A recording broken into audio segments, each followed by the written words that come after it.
2015 ഇറങ്ങിയ ഒരു science fiction സിനിമയാണ് ഹൗൾ. ചെന്നായ മനുഷ്യരുള്ള ഒരു കാട്ടിനുള്ളിൽ ഒരു ട്രെയിൻ കുടുങ്ങിപ്പോകുന്നതും ആ ചെന്നായ മനുഷ്യരിൽ നിന്നും ട്രെയിനിലുള്ളവരെ രക്ഷപ്പെടാൻ ശ്രമിക്കുന്നതുമാണ് സിനിമയുടെ ഇതിവൃത്തം.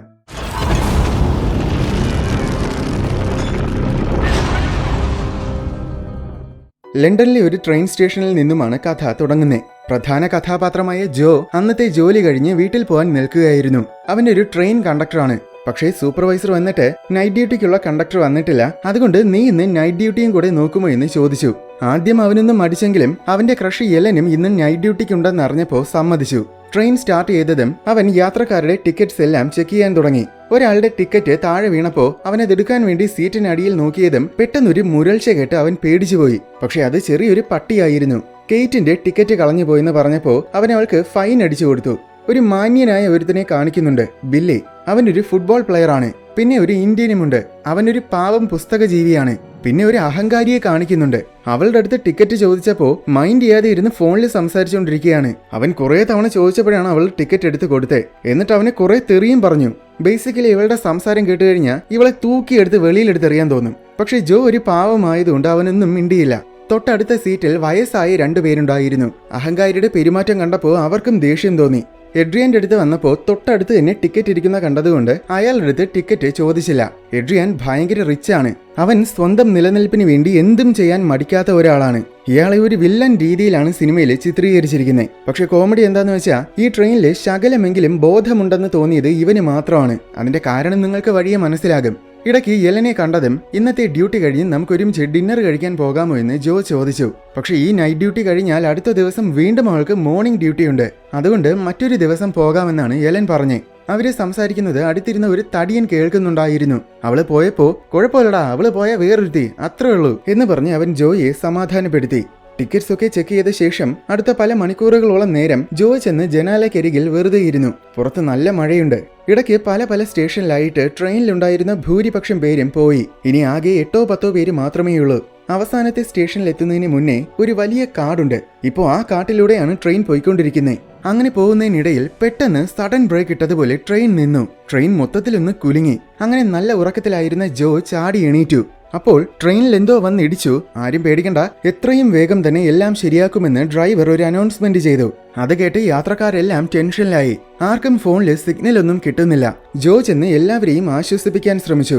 ഈ സമയം ഡ്രൈവർ എന്താണ് വന്നിടിച്ചതെന്നറിയാൻ പുറത്തിറങ്ങി നോക്കിയപ്പോൾ ഒരു മാനിനെയാണ് ഇടിച്ചതെന്ന് മനസ്സിലായി. അതിപ്പോൾ ട്രെയിനിന്റെ വീലിനടിയിൽ കുടുങ്ങിക്കിടക്കുകയാണ്. ഡ്രൈവർ അതിനെ വലിച്ചെടുക്കാൻ നോക്കി, പക്ഷെ കഴിയുന്നില്ല. അങ്ങനെ അതിനെ പുറത്തെടുക്കാൻ ശ്രമിക്കുന്നതിനിടയിൽ പുറകിൽ എന്തോ ശബ്ദം കേട്ട് തിരിഞ്ഞു നോക്കിയതും എന്തോ ഒരു വിചിത്രമായ ജീവി വന്ന് അയാളെ ആക്രമിച്ച് തിന്നാൻ തുടങ്ങി. അയാളുടെ ബ്ലഡ് ജനാലയിൽ തെറിച്ചതാണ്. പക്ഷെ മഴ കാരണം അത് പെട്ടെന്ന് മാഞ്ഞു പോയതുകൊണ്ട് ഉള്ളിലിരുന്നവരാരും അത് കണ്ടില്ല. കുറെ നേരം കഴിഞ്ഞ് മഴയൊക്കെ തോർന്നു. പക്ഷെ ഇത്രയും നേരമായിട്ടും ഡ്രൈവർ വേറെ ഒരു അനൗൺസ്മെന്റും തരാത്തതുകൊണ്ട് ജോ അവന്റെ കയ്യിലുള്ള താക്കോല് വെച്ച് എഞ്ചിൻ റൂം തുറന്നു നോക്കിയപ്പോ അവിടെ ഡ്രൈവറിനെ കാണുന്നില്ല. ചിലപ്പോ പുറത്തു പോയി കാണുമെന്ന് കരുതി അവൻ പുറത്തു പോയി നോക്കി. എന്നാൽ പുറത്തും അയാളെ കണ്ടില്ല. ജോ തിരിച്ച് എഞ്ചിൻ റൂമിൽ ചെന്ന് ഒഫീഷ്യൽസിനെ വിളിച്ചിട്ട് ഇതുപോലെ നമ്മൾ ഒരിടത്ത് കുടുങ്ങിക്കിടക്കുകയാണെന്നും ഡ്രൈവർ മിസ്സിംഗ് ആയെന്നും എത്രയും വേഗം എന്തെങ്കിലും ചെയ്യണമെന്നും അറിയിച്ചു. അപ്പോൾ മഴ കാരണം ഇതുപോലെ പല സ്ഥലങ്ങളിലും ആക്സിഡന്റുകൾ ഉണ്ടായിട്ടുണ്ട്. അതുകൊണ്ട് ഇനിയും 4 മണിക്കൂറുകൾ കഴിഞ്ഞ് ട്രെയിൻ ശരിയാക്കാൻ ആൾക്കാരെ അയക്കാൻ കഴിയുമെന്നാണ് ഒഫീഷ്യൽസ് പറഞ്ഞത്. അത് ജോ വന്ന് യാത്രക്കാരെ അറിയിക്കുകയും ചെയ്തു. 4 മണിക്കൂർ വെയിറ്റ് ചെയ്യണമെന്ന് കേട്ടപ്പോൾ എല്ലാവർക്കും ടെൻഷനായി. അതിനു പുറമെ ഡ്രൈവർ മിസ്സിംഗ് ആണെന്ന് കൂടെ അറിഞ്ഞപ്പോൾ എല്ലാവരും ജോയുടെ അടുത്ത് ദേഷ്യപ്പെടാനും തുടങ്ങി. അവസാനം എല്ലാവരും ഒന്നും മിണ്ടാതിരിക്കുന്നു പറഞ്ഞ് എഡ്രിയാൻ ഒച്ചയുണ്ടാക്കിയപ്പോഴാണ് എല്ലാവരും അടങ്ങിയത്. ഇവിടെ നിന്ന് അടുത്ത സ്റ്റേഷനിലെത്താൻ ആകെപ്പാട് 3 കിലോമീറ്റേഴ്സ് എങ്ങാനും മാത്രമേയുള്ളൂ. അതുകൊണ്ട് നമുക്ക് എല്ലാവർക്കും കൂടെ പുറത്തിറങ്ങി നടന്നു പോകാമെന്ന് എഡ്രിയാൻ പറഞ്ഞു. പക്ഷേ ഡോറ് ലോക്ക്ഡ് ആണ്. ജോഡയിലെ താക്കോലുണ്ട്. എന്നാൽ ഇങ്ങനത്തെ എമർജൻസി സിറ്റുവേഷൻസിൽ സേഫ്റ്റിക്ക് വേണ്ടി ഡോറ് തുറക്കാൻ പാടില്ലെന്നാണ് നിയമം. അതുകൊണ്ട് ജോ ഡോറ് തുറന്നാൽ ഒരുപക്ഷെ അവന്റെ പണി പോകാനുള്ള സാധ്യതയുണ്ട്. എന്നിരുന്നാലും എല്ലാവരും പുറത്തു പോകണമെന്ന് പറഞ്ഞ് ബഹളം വെക്കാൻ തുടങ്ങിയപ്പോൾ അത് തന്നെയാണ് നല്ലതെന്ന് ജോയ്ക്കും തോന്നി. അത് മാത്രമല്ല, ഈ ജോലി ഓൾറെഡി അവൻ ശരിക്കും മടുത്തു. അതുകൊണ്ട് ജോലി പോയാലും സാരമില്ലെന്ന് കരുതി അവൻ ഡോറ് തുറന്നു കൊടുത്തു. അങ്ങനെ എല്ലാവരും വരിയായിട്ട് കാട്ടിലൂടെ നടക്കാൻ തുടങ്ങി. പക്ഷെ അവര് പോലും അറിയാതെ ആരോ മറഞ്ഞിരുന്ന് അവരെ നിരീക്ഷിക്കുന്നുണ്ടായിരുന്നു.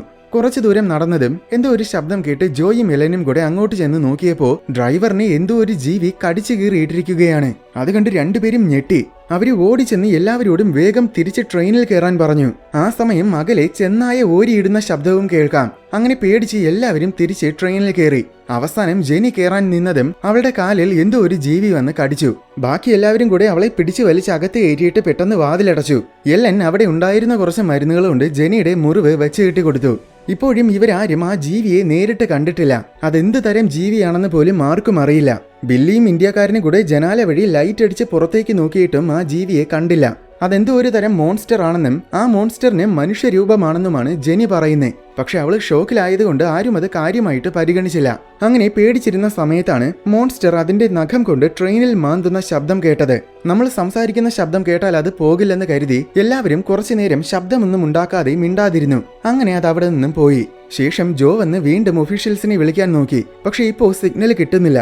അപ്പോൾ ബില്ലിയും അവിടെ കയറി വന്നു. അവനൊരു എഞ്ചിനീയർ കൂടെയാണ്. അതുകൊണ്ട് അവന് ട്രെയിനുകളെ കുറിച്ചൊക്കെ അറിയാം. മീറ്റേഴ്സിൽ നോക്കിയപ്പോൾ ട്രെയിനിന്റെ ഫ്യൂൽ ലീക്ക് ആകുന്നുണ്ടെന്ന കാര്യം അവന് മനസ്സിലായി.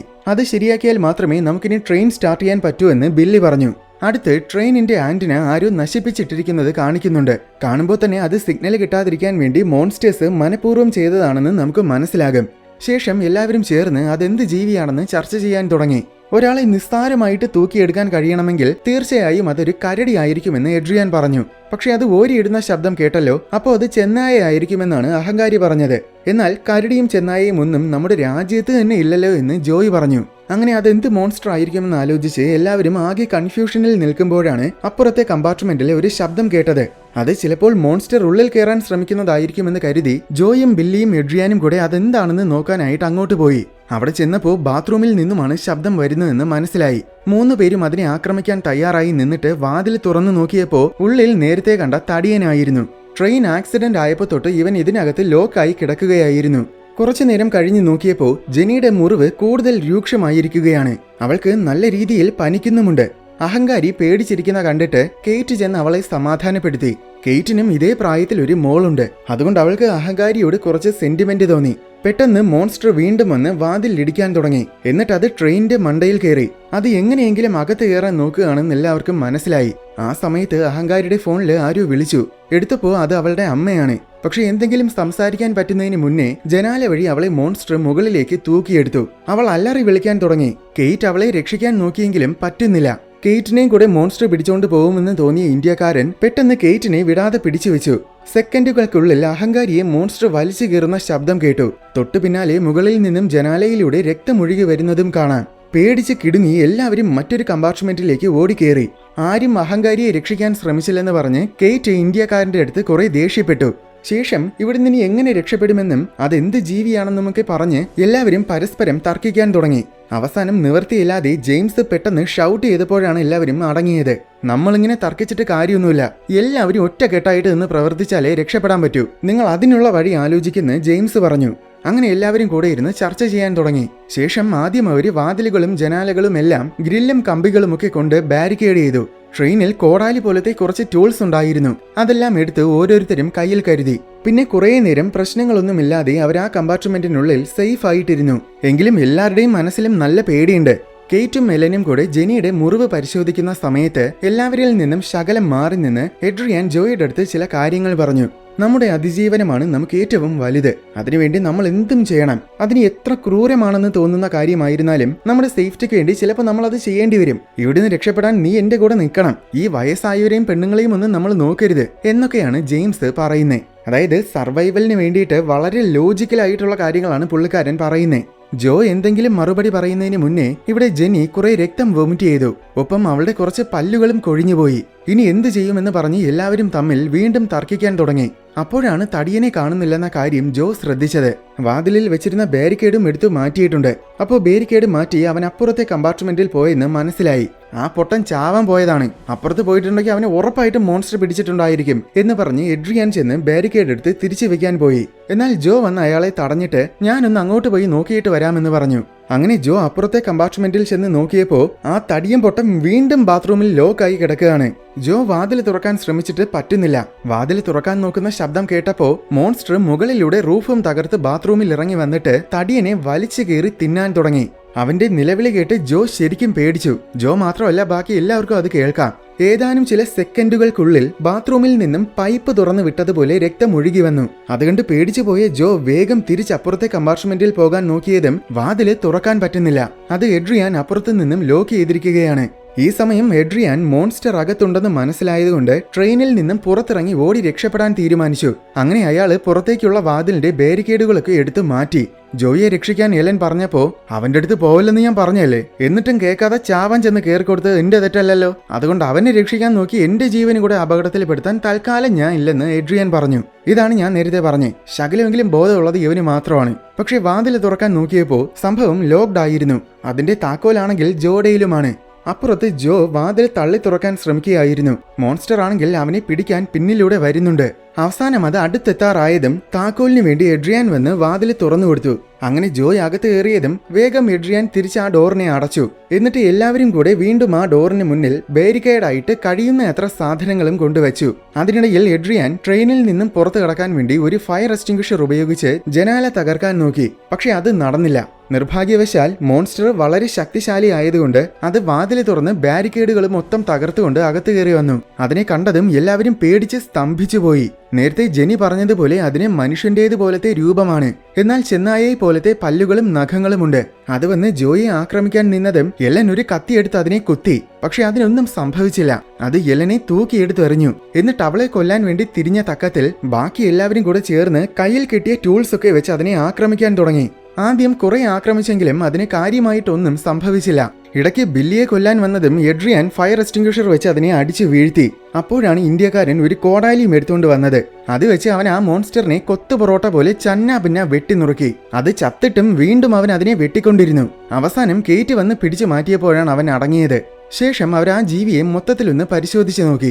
മനുഷ്യന്റെ രൂപം മാത്രമല്ല, അതിന്റെ കൈവിരലിൽ ഒരു മോതിരവുമുണ്ട്. അപ്പോൾ ഇത് പണ്ട് മനുഷ്യനായിരുന്നിരിക്കുമെന്ന് എല്ലാവർക്കും തോന്നി. അപ്പോൾ ഇത് യഥാർത്ഥത്തിൽ വെയർവൂൾഫ് ആണെന്ന് ഇന്ത്യക്കാരൻ പറഞ്ഞു. അങ്ങനെയാണെങ്കിൽ വെയർവൂഫിന്റെ കടി കിട്ടുന്നവരും വെയർവൂഫായി മാറുമെന്ന് എഡ്രിയാൻ പറഞ്ഞു. അത് കേട്ടതും എല്ലാവരും ജെനിയെ നോക്കി. അവൾ ഉടനെ വെയർവൂഫായി മാറുമെന്ന് എല്ലാവർക്കും മനസ്സിലായി. ചെന്നായയുടെ പല്ല് വരാൻ വേണ്ടിയിട്ടാണ് നേരത്തെ അവളുടെ പല്ലുകളൊക്കെ കൊഴിഞ്ഞുപോയത്. അപ്പോഴാണ് ജെയിംസ് ഒരു കാര്യം ഓർക്കുന്നേ. കുറെ വർഷങ്ങൾക്ക് മുൻപും ഇതുപോലെ ഒരു സംഭവം ഉണ്ടായിട്ടുണ്ട്.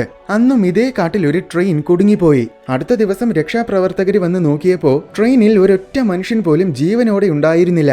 ചില മനുഷ്യര് മിസ്സിംഗ് ആയിരുന്നു. ബാക്കിയുള്ളവരൊക്കെ കടിച്ചു കയറിയ നിലയിലും. അന്ന് ഇവിടെ എന്താണ് സംഭവിച്ചതെന്ന് കൃത്യമായിട്ട് ആർക്കും മനസ്സിലായിരുന്നില്ല. വെയർവൂഫിന്റെ കഥകളൊക്കെ അന്ന് ചിലര് പറഞ്ഞെങ്കിലും ആരും അത് കാര്യമായിട്ട് പരിഗണിച്ചില്ല. എന്നാൽ ഇപ്പോഴാണ് അത് സത്യമായിരുന്നുവെന്ന് എനിക്ക് മനസ്സിലായതെന്ന് ജെയിംസ് പറഞ്ഞു. അയാൾ പറഞ്ഞു തീർന്നതും നേരത്തെ ചത്തുവെന്ന് കരുതിയ വെയർവൂൾഫ് വീണ്ടും എണീറ്റ് ഓരിയിടാൻ തുടങ്ങി. ജോ പെട്ടെന്ന് വന്ന് അതിന്റെ തലയിൽ ഫയർ എക്സ്റ്റിംഗ്വിഷർ വെച്ച് കുറെ ഇടിച്ചിടിച്ച് അതിന്റെ തലയെ ഇടിച്ചമ്മന്തി പരുവമാക്കിയിട്ടാണ് അവൻ നിർത്തിയത്. ഈ സമയം കാട്ടിൽ വേറെയും വെയർവൂഫുകളെ കാണിക്കുന്നുണ്ട്. അപ്പോൾ ഇതുപോലെ കാട്ടിൽ ഒരുപാട് വെയർവൂഫുകൾ ഉണ്ടെന്ന് നമുക്ക് മനസ്സിലാക്കാം. ഇപ്പോ കൊന്നുകളഞ്ഞ വെയർവൂഫ് ഓരിയിടുന്ന ശബ്ദം ബാക്കി എല്ലാ വെയർവൂഫുകളും കേട്ടു. അപ്പോൾ ഇവയെല്ലാം കൂടെ ഉടനെ ട്രെയിനിനെ ആക്രമിക്കാൻ വരുമെന്നർത്ഥം. ഇവിടെ ട്രെയിനിൽ ജെനി വെയർവൂഫായിട്ട് മാറാൻ തുടങ്ങി. അവളും ചെന്നായ്ക്കളെ പോലത്തെ ശബ്ദങ്ങളൊക്കെ ഉണ്ടാക്കുന്നുണ്ട്. അവൾ പൂർണ്ണമായും ഒരു വെയർവൂഫായി മാറി നമ്മളെ കൊല്ലുന്നതിന് മുന്നേ ഇപ്പൊ തന്നെ അവളെ അങ്ങ് കൊന്നുകളയാമെന്നും പറഞ്ഞ് എഡ്രിയാൻ ഒരു പിക്കാക്സുമായിട്ട് വന്നു. എന്നാൽ ബാക്കിയുള്ളവരുടെയൊക്കെ തലയ്ക്കകത്ത് കളിമണ്ണായതുകൊണ്ട് എല്ലാവരും കൂടെ എഡ്രിയാനെ തടഞ്ഞു. എല്ലാവരെയും തട്ടിമാറ്റി ഒരുവിധം എഡ്രിയാൻ ജെന്നിയുടെ അടുത്തെത്തി. എന്നിട്ട് അവളെ കൊല്ലാനൊരുങ്ങിയതും ജോ വന്ന് എഡ്രിയാനെ ഇടിച്ച് ബോധം കെടുത്തി. ശേഷം എല്ലാവരും കൂടെ ചേർന്ന് അയാളെ എണീക്കാൻ പറ്റാത്ത രീതിയിൽ ജെന്നിയുടെ അടുത്ത് കെട്ടിയിട്ടു. ജെന്നിയെയും കെട്ടിവെച്ചിരിക്കുകയാണ്. ശേഷം ഇവിടുന്ന് രക്ഷപ്പെടാൻ ട്രെയിൻ സ്റ്റാർട്ട് ചെയ്തേ പറ്റൂവെന്ന് അവർക്ക് മനസ്സിലായി. അതുകൊണ്ട് ബില്ലിയും ഇന്ത്യക്കാരനും കൂടെ ട്രെയിനിന്റെ ഫ്യൂൽ ലീക്ക് ശരിയാക്കാൻ പുറത്തുപോയി. ശരിയാക്കിയ ഉടനെ എഞ്ചിൻ സ്റ്റാർട്ട് ചെയ്യേണ്ടത് എങ്ങനെയാണെന്ന് ജോയ്ക്കും മെലനും പറഞ്ഞു കൊടുത്തിട്ടാണ് ബില്ലി പോയത്. ബില്ലി ട്രെയിനിനടിയിൽ പോയി ലീക്ക് ശരിയാക്കാൻ തുടങ്ങി. ആ സമയം മോൺസ്റ്റേഴ്സ് വരുന്നുണ്ടോ എന്ന് നോക്കി ഇന്ത്യക്കാരൻ കാവൽ നിന്നു. അകത്ത് കേറ്റ് എഡ്രിയാനുമായിട്ട് സംസാരിക്കുകയായിരുന്നു. പണ്ട് കേറ്റ് എഡ്രിയാന്റെ കമ്പനിയിൽ ജോലി ചെയ്തിട്ടുണ്ട്. അന്നു മുതലേ നീ വെറും അലവലാതിയായിരുന്നുവെന്നാണ് കേറ്റ് പറയുന്നത്. പക്ഷെ എഡ്രിയാൻ ഇതൊക്കെ സ്ഥിരം കേൾക്കുന്നതാണ്. അതുകൊണ്ട് അവനത് കാര്യമാക്കിയില്ല. നീ എന്നെ എന്ത് വേണേലും പറഞ്ഞു, പക്ഷെ ഈ ജെനി ഉടനെ വെയർവൂഫായി മാറും. അതിനു മുന്നേ അവളെ കൊന്നില്ലെങ്കിൽ നിന്നെയും എന്നെയും അവൾ കൊല്ലും. അതുകൊണ്ട് ഞാൻ പറയുന്ന കേട്ട് മര്യാദയ്ക്ക് നീ ഇപ്പൊ തന്നെ അവളെ അങ്ങ് കൊന്നുകളയുന്നതാണ് നല്ലതെന്ന് എഡ്രിയാൻ പറഞ്ഞു. പക്ഷെ അവൾ അവനെ മൈൻഡ് ചെയ്തില്ല. ഇവിടെ ഇന്ത്യക്കാരൻ കാട്ടിനുള്ളിൽ എന്തോ ശബ്ദം കേട്ടതും അതെന്താണെന്ന് നോക്കാൻ അവൻ അങ്ങോട്ട് പോയി. കുറച്ചു ദൂരം പോയപ്പോൾ ഒരു വെയർവൂഫ് അഹങ്കാരിയെ പച്ചയ്ക്ക് തിന്നുന്നത് കണ്ടു. അവൾക്ക് അപ്പോഴും ശകലം ജീവൻ ബാക്കിയുണ്ടായിരുന്നു. അത് കണ്ട് അവൻ ആകെ വിരണ്ടുപോയി. വേഗം തിരിച്ച് ട്രെയിനിലേക്ക് ഓടാൻ തുടങ്ങി. എന്നാൽ കുറെ വെയർവൂഫുകൾ വന്ന് അവന് ചുറ്റും വളഞ്ഞു. അവൻ കോടാലി കൊണ്ട് അതിനെല്ലാം ആക്രമിക്കാൻ ശ്രമിക്കുന്നുണ്ട്. പക്ഷെ ഒരു രക്ഷയുമില്ല. വെയർവൂഫുകളെല്ലാം കൂടെ അവനെ തള്ളിയിട്ടിട്ട് അവനെ ജീവനോടെ തിന്നാൻ തുടങ്ങി. അവൻ കിടന്നലറുന്ന ശബ്ദം ട്രെയിനിലുള്ളവരും കേട്ടു. ജെനി ഇപ്പോൾ കൂടുതൽ ശബ്ദങ്ങൾ ഉണ്ടാക്കാൻ തുടങ്ങിയിരിക്കുകയാണ്. അവളെ കൊല്ലാൻ എഡ്രിയാൻ കേറ്റിനോട് പലതവണ പറയുന്നുണ്ട്. ഇവിടെ അവസാനം ബില്ലി ഫ്യൂലിലേക്ക് ശരിയാക്കി. എന്നാൽ ആ സമയം അവിടെ കുറച്ച് വെയർവൂഫുകൾ വന്നു. ബില്ലിയുടെ മണം പിടിച്ചു വന്ന മോൺസ്റ്റേഴ്സ് താഴെ നോക്കി. കൃത്യസമയത്ത് ബില്ലി മുകളിലേക്ക് ഉയർന്നു പൊങ്ങിയതുകൊണ്ട് മോൺസ്റ്റേഴ്സ് അവനെ കണ്ടില്ല. ഇവിടെ എലനും ജോയും കൂടെ ട്രെയിനിന്റെ ലൈറ്റ്സ് ഒക്കെ ഓൺ ചെയ്തതും മുന്നിൽ കുറെ വെയർവൂഫുകൾ നിൽക്കുന്നത് കണ്ടു. പേടിച്ചിട്ട് പെട്ടെന്ന് രണ്ടുപേരും കൂടെ ട്രെയിൻ സ്റ്റാർട്ട് ചെയ്തു. ട്രെയിൻ അടിയിലായിരുന്ന ബില്ലി തറയിൽ വീഴാതിരിക്കാൻ മുറുകെ പിടിച്ചു കിടന്നു. ഈ സമയം ജെനി ഏതാണ്ട് പൂർണ്ണമായും ട്രാൻസ്ഫോം ആയിരിക്കുകയാണ്. അവള് കെട്ടൊക്കെ സ്വയം പൊട്ടിച്ചു കളഞ്ഞിട്ട് ജെയിംസിനെ ആക്രമിക്കാൻ പോയി. കേറ്റ് വേഗം എഡ്രിയാന്റെ കെട്ടഴിച്ചു വിട്ടു. അവൻ ചെന്ന് ജെയിംസിനെ രക്ഷിക്കാൻ നോക്കി. പക്ഷെ അവനെ ജെനി തൂക്കിയെറിഞ്ഞു. അതിനിടയിൽ മറ്റൊരു വെയർവൂഫ് പുറത്തേക്കുള്ള വാതിൽ വഴി വന്ന് കേറ്റിനെ പിടിച്ചു. രക്ഷിക്കാൻ വേണ്ടി അവൾ കിടന്ന് നിലവിളിച്ചു. പക്ഷേ വെയർവൂഫ് പിടിച്ചു കഴിഞ്ഞാൽ പിന്നെ രക്ഷയില്ലെന്ന് എഡ്രിയാന് തോന്നി.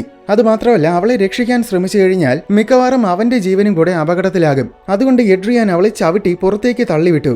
അങ്ങനെ അവളും ആ വെയർവൂഫും ട്രെയിനിൽ നിന്നും തെറിച്ച് പുറത്തു വീണു. തന്നിൽ നിന്നും അകന്നു പോകുന്ന ട്രെയിനെ കണ്ട് കേറ്റ് കിടന്ന് അലറി. തൊട്ടു പിന്നാലെ അവള് വെയർവൂഫിന്റെ ഡിന്നർ ആവുകയും ചെയ്തു. ഇവിടെ ജെന്നി ജെയിംസിനെ ആക്രമിക്കാൻ ശ്രമിക്കുകയാണ്. അതുകൊണ്ട് എഡ്രിയാൻ വന്ന് ജെന്നിയെ കൊല്ലാൻ നിന്നതും ജെയിംസ് അവനെ ഇടിച്ചിട്ടു. ആ തക്കത്തിൽ ജെന്നി ജെയിംസിനെ കടിച്ചു കീറി കൊല്ലുകയും ചെയ്തു. എന്നിട്ട് എഡ്രിയാനെ കൊല്ലാൻ നോക്കി. ആ സമയത്തിൽ അടിയിൽ ബില്ലിയുടെ കൈ തട്ടി അബദ്ധത്തിൽ വീണ്ടും ഫ്യൂവല് ലീക്കാകാൻ തുടങ്ങി. അങ്ങനെ വീണ്ടും ട്രെയിൻ നിന്നു. എല്ലനും ജോയും എഞ്ചിൻ റൂമിൽ നിന്നും ഇറങ്ങി വന്നതും ജെന്നി എഡ്രിയാനെ കൊല്ലാൻ നിൽക്കുന്നതാണ് കണ്ടത്. ജോ വേഗം വന്ന് ജെന്നിയുടെ നെഞ്ചത്ത് കത്തി ഇറക്കി അവളെ കൊന്നുകളഞ്ഞു. ആ കൊള്ളാം, ഇങ്ങനെ ചെയ്യാനല്ലേ കുറെ നേരമായിട്ട് എഡ്രിയാനും പറഞ്ഞുകൊണ്ടിരിക്കുന്നേ. അവൻ പറഞ്ഞത് കേട്ട് മര്യാദയ്ക്ക് അവളെ നേരത്തെ തന്നെ കൊന്നുകളഞ്ഞിരുന്നെങ്കിൽ ജെയിംസും കേറ്റും ഇപ്പൊ ജീവനോടെ ഉണ്ടായിരുന്നേനെ. എന്തായാലും ഈ സമയം കുറെ വെയർവൂഫുകൾ ട്രെയിനിൽ കയറിയിരുന്നു. 3 പേരും കൂടെ അവർ നിന്ന കമ്പാർട്ട്മെന്റിലെ വാതിലുകളൊക്കെ പെട്ടെന്ന് ലോക്ക് ചെയ്തു. മോൺസ്റ്റേഴ്സിന്റെ ഇരയായിട്ട് ഒരാൾ ഇവിടെ നിന്നു കഴിഞ്ഞാൽ മറ്റ് 2 പേർക്കും ഇവിടുന്ന് രക്ഷപ്പെടാമെന്ന് പറഞ്ഞ് എഡ്രിയാൻ ജോയെ ആക്രമിക്കാൻ തുടങ്ങി. അതിനിടയിൽ എലൻ ഒരു ഗ്ലാസ് കഷ്ണം എടുത്ത് എഡ്രിയാനെ കുത്തി. പക്ഷേ ഫൈറ്റിനിടയിൽ എഡ്രിയാൻ ജോയുടെ താക്കോല് മോഷ്ടിച്ചിരുന്നു. അത് വെച്ച് വാതില് തുറന്ന് വേഗം പുറത്തിറങ്ങിയിട്ട് അവൻ വാതിലെ ലോക്ക് ചെയ്തു. അങ്ങനെ ജോയും എലനും ഉള്ളിൽ ട്രാപ്പായി പോയി. അധികം വൈകാതെ മോൺസ്റ്റേഴ്സ് വന്ന് അവരെ വളഞ്ഞു. ഭാഗ്യത്തിന് ആ സമയം ബില്ലി വന്ന് തീ വെച്ച് മോൺസ്റ്റേഴ്സിനെ ആക്രമിച്ചു. ആ തക്കത്തിൽ ജോയും എലനും കൂടി ഒരു കമ്പി കൊണ്ട് വാതിൽ കുത്തി തുറന്ന് പുറത്തു കടന്നു. പക്ഷെ അവസാനം ബില്ലി പുറത്തിറങ്ങാൻ ശ്രമിച്ചതും അവനെ മോൺസ്റ്റേഴ്സ് പിടികൂടി. ശേഷം എലനും ജോയും കൂടെ അവിടുന്ന് കാട്ടിലൂടെ വേഗം ഓടി. തൊട്ടു പിന്നാലെ മോൺസ്റ്റേഴ്സ് വരുന്ന ശബ്ദം കേൾക്കാം. അപ്പോൾ ഇനി എന്തായാലും രക്ഷയില്ലെന്ന് തോന്നിയതുകൊണ്ട് ഞാൻ ഇവിടെ മോൺസ്റ്റേഴ്സിന്റെ ഇരയായിട്ട് നിൽക്കാം, ആ തക്കത്തിൽ നീ രക്ഷപ്പെട്ടോ എന്ന് പറഞ്ഞ് അവൻ എലനെ പറഞ്ഞയച്ചു. കണ്ടോ, ഇത് തന്നെയാണ് നേരത്തെ എഡ്രിയാനും പറഞ്ഞ്. എനിവേ, അങ്ങനെ എലൻ അവിടുന്ന് രക്ഷപ്പെട്ടു. നിമിഷങ്ങൾക്കകം ജോയെ മോൺസ്റ്റേഴ്സ് വന്ന് വളഞ്ഞു. അവന്റെ ഒരു കത്തി ഉണ്ടായിരുന്നു. അത് വെച്ച് മോൺസ്റ്റേഴ്സിനെ ആക്രമിക്കാൻ അവൻ പരമാവധി ശ്രമിച്ചു. പക്ഷേ ഒരു രക്ഷയുമില്ല. അവസാനം മോൺസ്റ്റേഴ്സ് എല്ലാം കൂടെ അവനെ വന്ന് കടിച്ചു. കുറച്ച് മണിക്കൂറുകൾ കൊണ്ട് എലൻ അടുത്ത സ്റ്റേഷനിലെത്തി. അപ്പോഴേക്കും അടുത്ത ദിവസം രാവിലെയായി കഴിഞ്ഞിരുന്നു. ഇവിടെ എഡ്രിയാൻ ഇപ്പോഴും കാട്ടിലൂടെ അലയുകയാണ്. എത്രയും പെട്ടെന്ന് വീട്ടിലെത്തിയിട്ട് ഞാൻ ആദ്യം ഈ കാടിനെ മൊത്തം അങ്ങ് വിലയ്ക്ക് വാങ്ങിക്കും, എന്നിട്ട് ഈ കാടിനെ മൊത്തം അങ്ങ് കത്തിച്ചു കളയണം എന്ന് ദേഷ്യത്തിൽ അവൻ സ്വയം പറയുന്നതിനിടയിൽ അവന് ചുറ്റും കുറെ വെയർവൂഫുകൾ വന്ന് വളഞ്ഞു. അവസാനം കുറച്ചു നേരത്തെ രൂപം മാറിയ ജോ വന്ന് അവനെ ആക്രമിക്കുന്ന രംഗത്തോടെ സിനിമ അവസാനിക്കുകയാണ്. വീഡിയോ ഇഷ്ടപ്പെട്ടു എന്ന് വിചാരിക്കുന്നു. ഇഷ്ടപ്പെട്ടെങ്കിൽ ഡെഫിനറ്റ്ലി ലൈക്ക് ചെയ്യണം. അപ്പോൾ ഇതുപോലെ മറ്റൊരു സിനിമയായിട്ട് വരുന്നവരെ എല്ലാവർക്കും ഗുഡ് ബൈ.